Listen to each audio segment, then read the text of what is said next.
Hey everybody, it's Matt again, and today we're going to be doing Transformers Energon Snowcat. Okay, first off, let's start with the robot mode. As you can see, he's a snowcat. I mean, no great surprise there.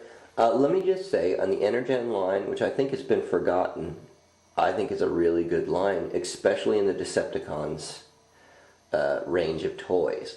The Autobots are a little gimmicky for my taste, but the Decepticons I really have a lot of love for. Now, right here, we'll start with the wheels. You'll see this little sled underneath the wheel, which I think is a really good touch, considering this snow toy. He's white, gray, orange, and a lot of see-through plastic, which I think is really, really cool. He's got tank treads. In the front, you can see this is where you put his energon symbol, and there is the nice Decepticon logo in there. See-through glass. He's got a windshield wiper, which I thought was a pretty cool touch, right?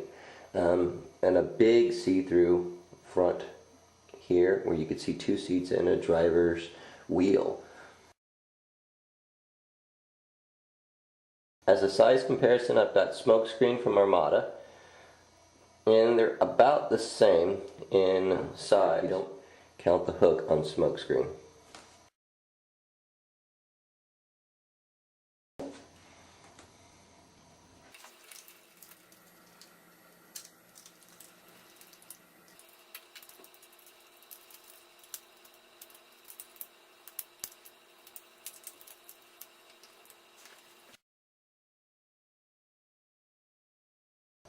In robot mode, Snowcat looks really, really good in my opinion. I think the windshield wiper is a really cool touch on him. He's got two firing missiles up top.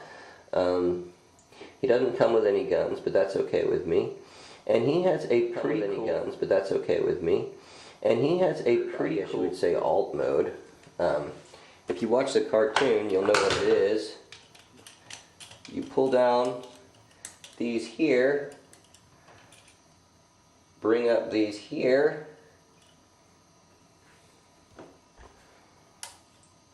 and he's got his snow bunny thing going on and yodeling and all that good stuff. Here's a side view, pretty cool, right? One of the things that always attracted me about this character is this little Decepticon logo right there on his arm. I think that's really, really cool. I really like this character. If I had to rate him, I'd give him a strong 7. And on the Energon line, I really do like the Energon line. I think it's kind of been forgotten, but here's my little trying to get some people into it. Alright?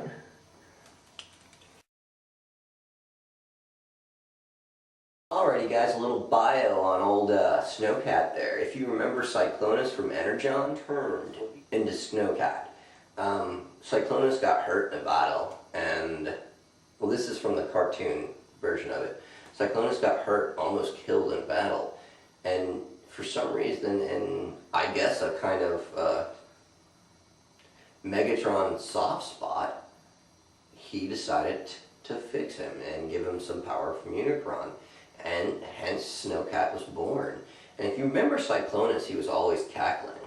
Well, they took it a step farther with Snowcat, and they make him a yodeler.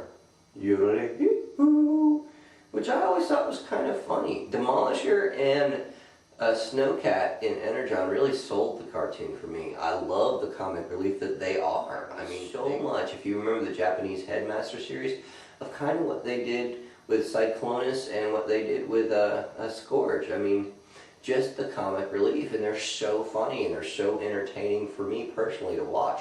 And a lot of that is why I really like Energon. I mean, I like Energon in a whole, but the kicker thing and the Ironhide thing really pulled me away. Energon, like I had a hard time watching those base episodes. But the Cyclonus and Demolisher and then Snowcat and Demolisher thing was just spot on funny to me. And I thought this is what makes this in particular show good. In the comic line, Snowcat's in a couple of the comics, surprisingly enough. Of course, he's in the Energon comics, but he's in a universe comics too, where he's in the frozen area of Cybertron and he's gone mad from being alone, you know, and he'll just shoot and kill everything. And there's not a whole lot on him after that, and before that he's just in the energon, and he's pretty much the same character that you see on the TV. And that's the only way to put it. And he's just kind of lost his gourd, you know. He loves to fight and kind of concept. And personally, he was, of the energon line that I had ever bought, I bought Scorponok, and I was so turned on by Scorponok. Like, such a great toy. Such a great character, and I'm that character, but mine has some flaws over years, and I've transformed him so much that he's got a couple things that aren't so great, but I'll probably still pull him out. But like, then I bought Snowcat, and like, first two Transformers I got from that line, I thought this line was gonna. And then I bought some of the Autobots, you know, and I was just like, too gimmicky for me. But as it goes for the Decepticons, even the Predacons, or the Terracons, a joy. I think they're joys to play with, you know, I think they're great toys. And the Omnicons from the Autobot line, I think, are pretty good too. And there's a couple exceptions to the Autobot line that are pretty fun, like Landmine, I think is pretty cool. I think Prowl's alt mode is stunning. So there are some good points to the Autobots. And I'll probably pull a couple of them out too, just for review purposes, but in my opinion, the Decepticon line is so far superior to the Autobot line. And I think that's where the drawback is, and maybe that's why some people don't like the toy so much, just because there is such a huge gimmicky thing going on for the Autobots, but the Decepticons are so cool and so sleek. And yeah, there you go, that's my bio. Thanks.